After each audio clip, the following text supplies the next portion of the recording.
Welcome to a new planetary and seismic update. Today is February 27th, 2023, and the first week of March is going to be very critical. Before I go into a detailed analysis of the first week of March, first let's have a look at what we had in the last couple of days. We had a planetary conjunction on the 24th, that was the purple peak, and we estimated some seismic increase, not that much, around the 25th, 26th as a result. And on the 25th we had two strong earthquakes, a 6.1 in Japan and 6.2 at the New Britain region, Papua New Guinea. These areas were also marked by atmospheric fluctuations that we recorded on the 21st. They were the only significant atmospheric fluctuations actually. Now let's have a look at the first week of March.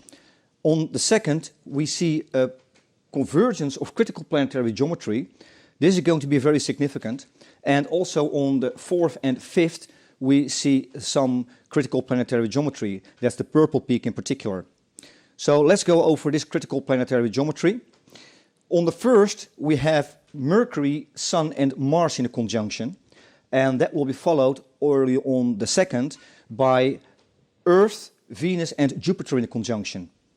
Within 9 hours there will be another planetary conjunction also involving Earth, and that will be Earth, Mercury and Saturn, and this is going to be critical. This convergence with Earth involved, both planetary conjunctions, that's going to be very critical, and we could see a major to great seismic event as a result, possibly around the 3rd or 4th, but it could also be around the 6th, 7th with the full moon. So let me explain. We have another planetary conjunction, and that will be exact on the 5th. There will be Mars, Venus and Saturn. This is also a critical planetary conjunction with Venus in the middle. And it will be exact on the 5th, but it will already be very close in the conjunction around the 2nd, where we already have a convergence of critical planetary geometry. And altogether makes the first week of March extremely critical. Again, we could see a major to great seismic event as a result. It could be mid-7, but also well above magnitude 8. I'm not exaggerating here. I'm not trying to create fear. This is a warning because the critical planetary geometry that we see here is known to cause major to great seismic events, and we should not underestimate it. So this Mars-Venus-Saturn conjunction is already very close in the conjunction around the 2nd. So if we consider the 2nd, we actually have 4 planetary conjunctions converging.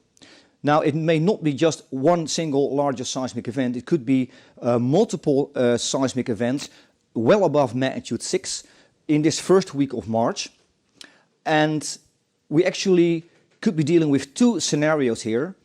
Either we're going to have the largest seismic event around the 3rd or 4th, just following the critical planetary geometry on the 2nd, or, and then maybe also some seismic increase after the 5th, that will be around the 6th, 7th at the time of full moon, or we could see an additional seismic increase around the 3rd, 4th, and then the largest seismic event following the planetary geometry on the 5th, and it will be around the 6th, 7th with the full moon.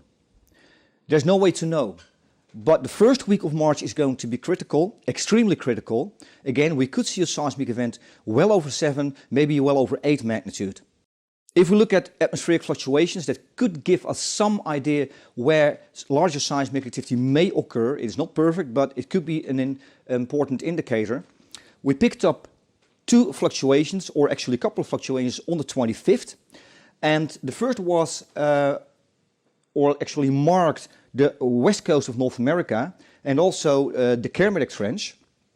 And, but that fluctuation was a bit vague, it was not very convincing, but nonetheless, a much more obvious fluctuation marked the West Pacific again, from Kamchatka, the Kuril Islands in Japan in the north, over the Philippines, and also marking Sulawesi, Halmahera, maybe even the Banda Sea, Indonesia. It could become significant for the 3rd or 4th of March, because if we count about 6 days from the 25th, we would end up at that time, roughly. This is a possibility. Maybe there will be additional fluctuations in the next few days. If that's the case, we will keep you updated. Again, the first week of March will be very critical, and we could see a major to great seismic event. Now, this is something to be on extra alert. If you are in an earthquake-prone area, you always need an earthquake plan. There's no doubt about that. So no matter any forecast, you have to have an earthquake plan that when the ground starts shaking, you know what to do and you know to get out of your house or the building very quickly. That will be life-saving. In addition, with critical planetary geometry, as we're going to have in the first week of March, we can be on extra alert. This is the update for now. Stay safe. Until next time.